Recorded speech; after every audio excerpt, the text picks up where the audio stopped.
इस मूवी की कहानी की शुरुआत 28th सेंचुरी की शुरुआत से होती है। यह रामानुजन के जीवन पर आधारित एक सच्ची कहानी है। ये कहानी उस समय की है जब हमारा देश ब्रिटिश शासन के अधीन था और हमारे राजा महाराजा अंग्रेजों के नीचे काम किया करते थे। रामानुजन शिक्षित नहीं थे, उनके पास किसी प्रकार की कोई भी डिग्री नहीं थी, फिर भी उनकी गणित विषय में काफी अच्छी रुचि थी। वे मंदिर में जाकर मंदिर के फर्श पर गणित के प्रश्नों को सॉल्व किया करते थे। वे एक नौकरी की तलाश में थे क्योंकि उनकी शादी हो चुकी थी और उन्हें पैसों की काफी जरूरत थी। वह नौकरी के सिलसिले में एक आदमी के पास जाते हैं और अपनी गणित की खोज उसे दिखाते हैं। वह एक अंग्रेज था। वह अंग्रेज रामानुजन से कहता है कि हम इसका रिकमेंडेशन आपको जरूर देंगे। रामानुजन कहते हैं कि मेरी शादी हो चुकी है, मुझे नौकरी की जरूरत है। यह सुनकर वो अंग्रेज रामानुजन को बेइज्जत करके वहां से उसे निकल जाने के लिए कहता है। रामानुजन एक गरीब परिवार से थे, उन्हें अपना घर चलाने के लिए पैसों की आवश्यकता थी, इसलिए वो हमेशा नौकरी की तलाश में रहते थे। पर उनके पास कोई डिग्री नहीं थी, इसीलिए उन्हें कोई नौकरी नहीं देता। वह शादीशुदा होने के बावजूद अपनी गरीबी की वजह से वो अपने दोस्त के साथ रहते थे। अगले दिन रामानुजन फिर से एक जगह जाते हैं। वो वहां पर अपनी गणित की खोज एक नारायणा नाम के एक व्यक्ति को दिखाते हैं,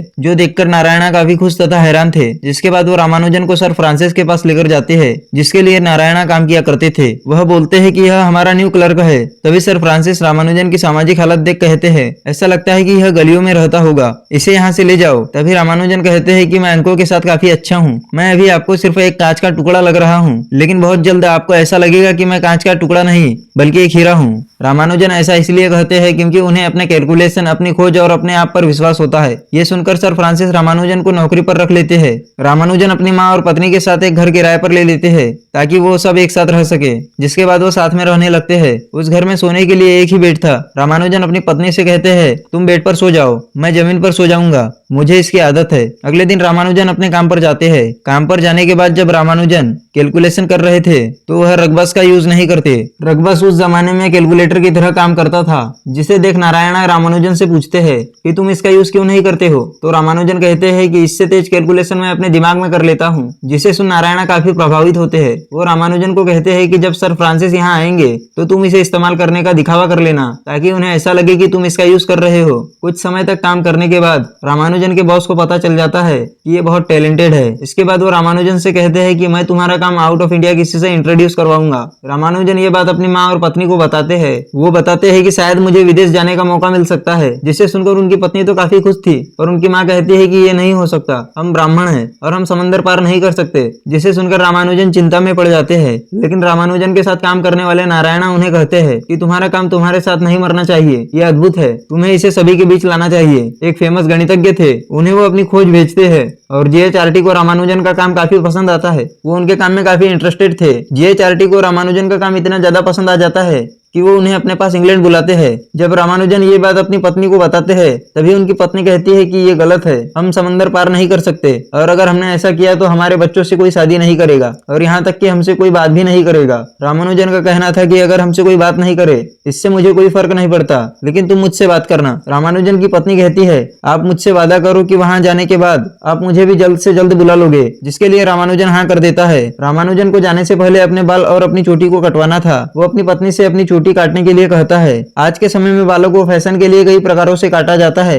लेकिन पहले ऐसा नहीं था। 20वीं शताब्दी की शुरुआत में ब्राह्मण अपनी चोटी और अपने बालों को नहीं काट सकते थे, लेकिन रामानुजन अपनी पत्नी से कहते हैं कि इसे काट दो और उनकी पत्नी ना चाहते हुए भी रामानुजन के बालों को काट देती है। जब रामानुजन की मां रामानुजन को कटे हुए बालों के साथ देखती है तो वो हैरान हो जाती है। किसी ब्राह्मण के बाल कटना ये उनका समाज कभी स्वीकार नहीं करेगा, पर फिर भी रामानुजन की मां उनके साथ थी। जब रामानुजन इंग्लैंड जाने की तैयारी कर रहे थे तब उनकी मां कहती है कि कभी भी अपनी प्रार्थनाओं को मत भूलना और कभी भी अपने खाने को अशुद्ध मत करना, यानी किसी भी प्रकार के मांसाहारी भोजन का सेवन नहीं करना। इसके बाद रामानुजन अपनी मां और पत्नी से विदा लेते हैं और रामानुजन हिंदुस्तान के एक शहर मद्रास से इंग्लैंड की इतनी बड़ी यूनिवर्सिटी ऑफ कैम्ब्रिज में आ पहुंचते हैं, जहां पढ़ना दुनिया के हर व्यक्ति का सपना था। वहीं दूसरी तरफ उस यूनिवर्सिटी में जीएचआरटी के रामानुजन को बुलाने के इस फैसले से उनके साथ काम करने वाले कोई भी गणितज्ञ लेक्चरर खुश नहीं थे। उन सब का यही कहना था कि रामानुजन झूठे हैं, क्योंकि उन्होंने जो भी डिटेल्स भेजी है, जो भी फॉर्मूला सॉल्व करके भेजे हैं, उनका रामानुजन के पास कोई भी सबूत नहीं है। जब रामानुजन की मुलाकात जीएचआरटी से होती है तो जीएचआरटी उन्हें 10 बजे मिलने के लिए बुलाते हैं ताकि वो अपना काम शुरू कर सके।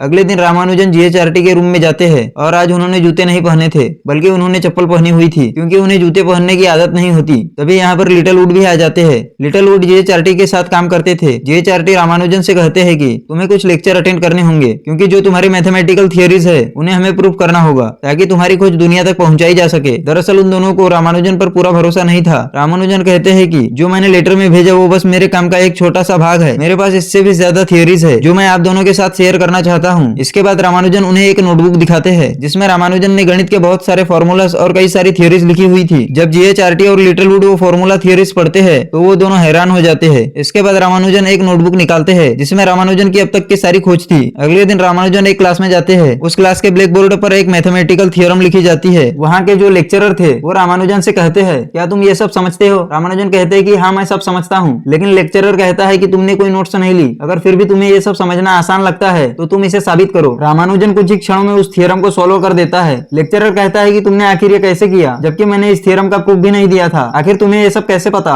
रामानुजन कहते हैं मुझे नहीं पता, बस मैंने कर दिया। इसके बाद लेक्चरर क्लास खत्म कर देता है और रामानुजन से कहता है कि दोबारा ऐसी चालाकी मेरी क्लास में मत करना। ऐसा कहे वो रामानुजन को वहां से जाने के लिए कहते हैं। जिस काम के लिए रामानुजन की तारीफ होनी चाहिए थी वहीं उसकी इंसल्ट की जाती है। इस तरह के भेदभाव से रामानुजन काफी दुखी थे। जब रामानुजन जीएचआरटी के पास जाते हैं तो जीएचआरटी उनसे कहते हैं कि उस थियरम का जवाब तुमने कैसे दे दिया जो लेक्चरर द्वारा ब्लैक बोर्ड पर लिखा था। रामानुजन का कहना था कि वो अपने आप मेरे दिमाग में आ गया, मुझे नहीं पता आखिर ये कैसे हुआ। रामानुजन जीएचआरटी से कहते हैं कि मुझे समझ में नहीं आता कि हम प्रूफ के पीछे टाइम वेस्ट क्यों कर रहे हैं, मेरे पास फॉर्मूलास है। जीएचआरटी कहते हैं कि मैं तुम्हारा काम देख सकता हूँ, मुझे इसकी वैल्यू अच्छे से पता है, लेकिन उसे समझाने के लिए हमें प्रूफ की आवश्यकता है। इसके बाद जीएचआरटी रामानुजन को लाइब्रेरी में ले जाते हैं। वहाँ पर न्यूटन की एक किताब रखी हुई थी। वो समझाते हैं कि न्यूटन की किताब हमारा मार्गदर्शन करती है क्योंकि इस किताब में लिखी हुई हर एक चीज का प्रूफ डिटेल के साथ है, जबकि तुम्हारी किताबों की कोई डिटेल्स नहीं है, कोई प्रूफ नहीं है। तुमने अब तक जो खोज की है हमें उसका प्रूफ और डिटेल्स चाहिए, और अगर तुमने अपनी खोज की डिटेल्स दे दी तो मुझे पूरा यकीन है कि तुम्हारी किताबों को भी यहाँ एक दिन रखा जाएगा। दरअसल प्रूफ का मतलब ये था तो उन्हें हर एक चीज का स्टेटमेंट देना पड़ेगा कि ये किया तो किया कैसे और क्यों किया और इसके पीछे का उद्देश्य क्या है, और ये उद्देश्य ऑथेंटिक होना चाहिए, तभी ये दुनिया रामानुजन के काम को एक्सेप्ट करेगी। जीएचआरटी की हर बात रामानुजन को समझ में आ जाती है। इसके बाद रामानुजन अपने काम में लग जाते हैं। वो कुछ थियरम को प्रूव करके आते हैं पर उसमें कुछ गलतियां थी जिसे सुधारने में जीएचआरटी रामानुजन की सहायता करते हैं, जिसके चलते रामानुजन की पहली मैथमेटिकल खोज दुनिया के सामने आती है। और ये बात हिंदुस्तान में उनके परिवार को भी पता चल जाती है। जब रामानुजन की जिंदगी में सब कुछ सही चल रहा था तभी इंग्लैंड में युद्ध शुरू हो जाता है और रामानुजन अपनी पत्नी जानकी को पत्र भेजते हैं। वो उस पत्र में लिखते हैं,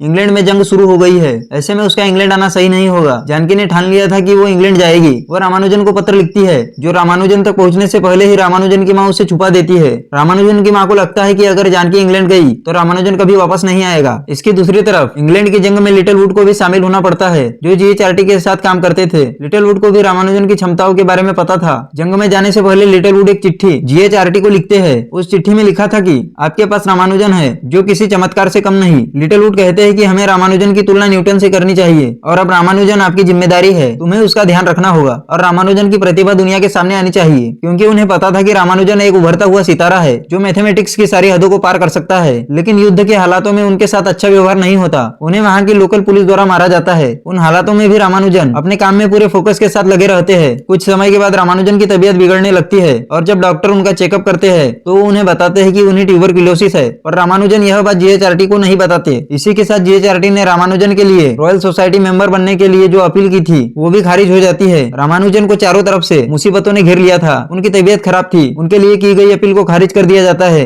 और उनकी पत्नी का लेटर भी उन तक नहीं पहुंचता। इन सब से वो फ्रस्ट्रेट हो जाते हैं। वो रेलवे स्टेशन पर जाकर रेल की पटरियों के सामने कूद जाते हैं। इससे पहले कि वो ट्रेन के नीचे आते ट्रेन को रोक दिया जाता है। अगले सीन में रामानुजन अस्पताल में भर्ती होते हैं जहाँ उन्हें देखने जीएचआरटी भी आते हैं। तभी जीएचआरटी को पता चलता है कि रामानुजन को ट्यूबरक्लोसिस है और वो ज्यादा दिनों तक जिंदा नहीं रह सकते। डॉक्टर जीएचआरटी से कहते हैं कि अगर रामानुजन को कोई बचा सकता है तो सिर्फ प्रार्थना है, इसके अलावा रामानुजन का कोई इलाज नहीं है। वहीं जीएचआरटी को यह बिल्कुल पता नहीं था कि रामानुजन इतनी सारी मुसीबतों से घिरे है। वो रामानुजन से कहते हैं कि अगर तुमने मुझे इसके बारे में पहले बताया होता तो मैं शायद तुम्हारी कोई मदद कर पाता। जीएचआरटी रामानुजन से कहते हैं कि मैं कभी भी एक अच्छा दोस्त नहीं था और न हूँ, मेरी जिंदगी में सिर्फ मैथमेटिक्स है और कुछ भी नहीं। इसके बाद रामानुजन जीएचआरटी से कहते हैं कि आपको पता है मुझे मैथमेटिक्स के नए नए आइडियाज कहाँ से मिलते हैं। जीएचआरटी बोलते हैं कि नहीं, मुझे नहीं पता। रामानुजन कहते हैं कि मेरे ईश्वर सामग्री वो मुझसे बातें करते हैं जब मैं सोता हूँ या जागता हूँ या तो मैं प्रार्थना कर रहा होता हूँ, तब वो सारे फॉर्मूलास मेरे दिमाग में डाल देते हैं। रामानुजन कहते हैं क्या आप इस बात पर विश्वास करते हो? जीएचआरटी कहते हैं कि नहीं, मैं इन सभी बातों पर विश्वास नहीं करता और मैं ऐसी किसी भी बात पर विश्वास नहीं करता जिसे मैं प्रूफ न कर पाऊं, लेकिन मुझे तुम पर पूरा भरोसा है। और रामानुजन उनका धन्यवाद करते हैं। वो कहते हैं कि मैं जल्द से जल्द आपके काम को खत्म करना चाहता हूँ जिसे मैंने शुरू किया था, जिसके बाद मैं अपने देश अपने घर वापस जाना चाहता हूँ। रामानुजन जीएचआरटी को कहते हैं कि आप मुझसे एक वादा कीजिए, चाहे मैं कहीं भी मरूं, आप मुझे वापस मेरे घर लेकर जाएंगे। जीएचआरटी कहते हैं तुम्हारे जैसे होनहार मैथमेटिशियन की कभी मृत्यु नहीं हो सकती। रामानुजन बीमारी के कारण कमजोर हो चुके थे, लेकिन फिर भी वो पार्टीशियन थ्योरी ऑफ नंबर्स पर काम कर रहे थे। वो अपने काम को जल्द ही कंप्लीट कर लेते हैं। उनका काम देख कैम्ब्रिज यूनिवर्सिटी के बड़े बड़े मैथमेटिशियन के होश उड़ जाते हैं, क्योंकि रामानुजन का काम अद्भुत था। पहले किसी ने भी यह नहीं सोचा था कि वो इस काम को पूरा कर लेंगे। इसके बाद जीएचआरटी फिर से अपील करते हैं कि रामानुजन को रॉयल सोसाइटी की सदस्यता मिले, और इस बार उन्हें मेंबरशिप मिल जाती है। फिर भी कुछ लोग इसका विरोध करते हैं, क्योंकि वो एक इंडियन थे। जीएचआरटी की अपील से उन्हें यह सम्मान प्राप्त होता है, जो कि उनके लिए उनके जीवन की बड़ी उपलब्धि थी। इसीलिए रामानुजन का वहां पर काफी सम्मान होता है। ये सम्मान उन लोगों द्वारा रामानुजन को दिया जाता है जो कि अपने अपने क्षेत्र के दिग्गज थे। इसके बाद रामानुजन जीएचआरटी से विदा लेते हैं, जिससे जीएचआरटी को काफी दुख होता है। वो नहीं चाहते थे कि रामानुजन वापस जाए, वो चाहते थे कि रामानुजन वहां रुककर उनके साथ और फॉर्मूलाज बनाए। लेकिन अब उन्हें अपने परिवार के पास वापस जाना होगा, क्योंकि अब उनके पास ज्यादा वक्त नहीं है। वो अपनी जिंदगी का बचा हुआ समय अपने परिवार के साथ बिताना चाहते थे। इसके बाद रामानुजन अपने देश हिंदुस्तान वापस आ जाते हैं। वो वापस आने के बाद भी अपनी बीमारी से नहीं जीत पाते और 1 साल के अंदर ही उनकी मृत्यु हो जाती है। इस बात का पता जब जीएचआरटी को लगता है तो वो इस बात से काफी ज्यादा दुखी होते हैं, क्योंकि उन्होंने अपना एक सच्चा व इंटेलिजेंट दोस्त खो दिया था। लेकिन अब रामानुजन इस दुनिया में नहीं थे। मात्र 32 साल की उम्र में उनका निधन हो गया, लेकिन उन्होंने मैथमेटिक्स की दुनिया में जो काम किया उसे हमेशा याद रखा जाएगा। 1920 में रामानुजन की मृत्यु हुई और 1976 में उनके द्वारा खोजी हुई एक नोटबुक मिली, जिसमें ग्राउंड ब्रेकिंग फॉर्मूलाज थे। और आज इन फॉर्मूलाज का इस्तेमाल ब्लैक होल के बिहेवियर को समझने में किया जाता है। ये फॉर्मूलाज उन्होंने अपनी जिंदगी के आखिरी सालों में बनाए थे। रामानुजन और जीएचआरटी ने 5 साल तक एक साथ काम किया। उनके द्वारा किए गए काम को कभी भी भुलाया नहीं जा सकता। ये थी द ग्रेट मैथमेटिशियन रामानुजन के जीवन की कहानी। इसी के साथ ये कहानी यहीं समाप्त हो जाती है। ऐसी ही और वीडियोस के लिए वीडियो को लाइक और चैनल को सब्सक्राइब करें।